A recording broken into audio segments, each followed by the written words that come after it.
L'entrepreneur devient artiste.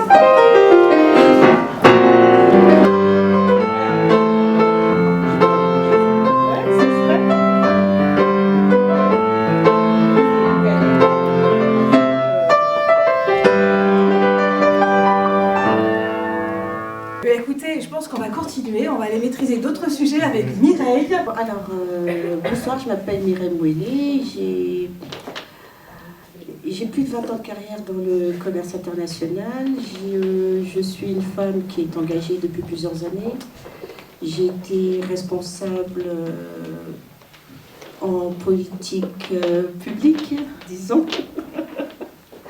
Et puis, bon, toute ma vie a été tournée vers l'international et vers ce qu'on appelle les diasporas, ce qu'on appelle aussi parfois ce qu'un homme politique appelle français pour la diversité, ce que des collectivités appellent comme aussi étant des binationaux, et ce qu'on appelle aussi, et ce que ces communautés elles-mêmes se qualifient comme étant des diasporas. Bon, ben, pour ma part, j'en suis pas une, parce que je suis née à Paris, donc je ne suis pas diaspora, mais je suis enfant de diaspora.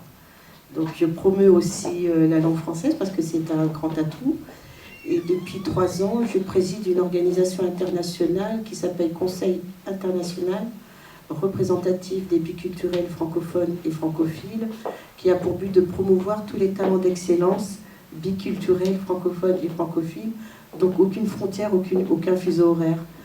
Que dire sur... Eh bien écoute, tu peux parler un petit peu des chiffres. Qu'est-ce que, justement, la place des entrepreneurs de la diaspora en France? Alors là, je constate que cette rencontre est là où tout au moins ce sont des personnes qui sont issues ou originaires du continent Afrique. Donc il s'agit de la diaspora africaine. Donc l'Afrique, c'est un continent de 54 pays. 23 de ces pays sont francophones. Les plus grandes richesses de l'Afrique sont concentrées sur la zone subsaharienne. La première diaspora africaine au monde et la première diaspora africaine en France est la diaspora algérienne. La première diaspora noire africaine au monde et la première diaspora noire africaine en France et la diaspora malienne. Les derniers chiffres, ils datent d'il y a 48 heures. La Banque mondiale a dit que les transferts ont progressé de, je crois, 11,6%. Et c'est à coût de milliards de transferts par communauté. Le premier pays qui a fait, je crois, 26 milliards, transféré 26 milliards de fonds sur le continent, c'est le Nigeria. Il y a aussi les Comores à l'intérieur, il y a, je crois, l'Algérie, je ne suis plus sûre, mais je les ai à côté.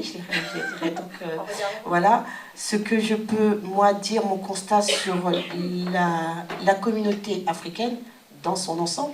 Donc, ce sont les Afriques, parce qu'il y a l'Afrique du Nord, il y a l'Afrique subsaharienne, il y a l'Afrique de l'Est, donc l'Afrique anglophone, mais il y a aussi l'Afrique lusophone. Donc, nous n'avons pas les mêmes modes culturels, nous n'avons pas les mêmes manières de penser et nous n'avons pas les mêmes économies. Donc tout ça, c'est à redimensionner, tout ça est à retravailler. Et ce que je peux ajouter aussi, c'est que la définition de politique, c'est organiser la cité. La cité, c'est la population. Et donc si la diaspora africaine s'organise, là, elle réussira. Et quand je dis la diaspora, c'est ceux qui sont sur le continent, mais l'émergence du continent Afrique ne peut pas se faire sans les ressortissants de l'extérieur. C'est une dualité, c'est un binôme. C'est un symbiote, donc si tu ne l'as pas, tu es mort. Bravo, bah, écoutez, c'était important, hein, bravo. Et bah, écoutez, après ça, je pense que ça va aller un petit son musical pour fêter les chiffres.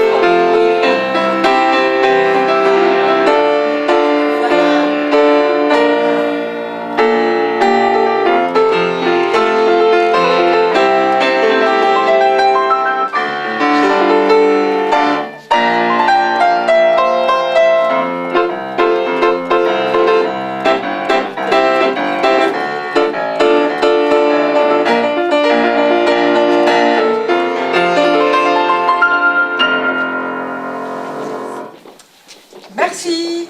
Du coup, tu vois, tu maîtrises plein de choses. Bah j'essaie de maîtriser le pourquoi pour être légitime, pour déjà qu'on part de zéro, on part de moins. On n'a pas le choix. On part de zéro, voire de moins zéro. C'est condamné. On n'est pas sûr.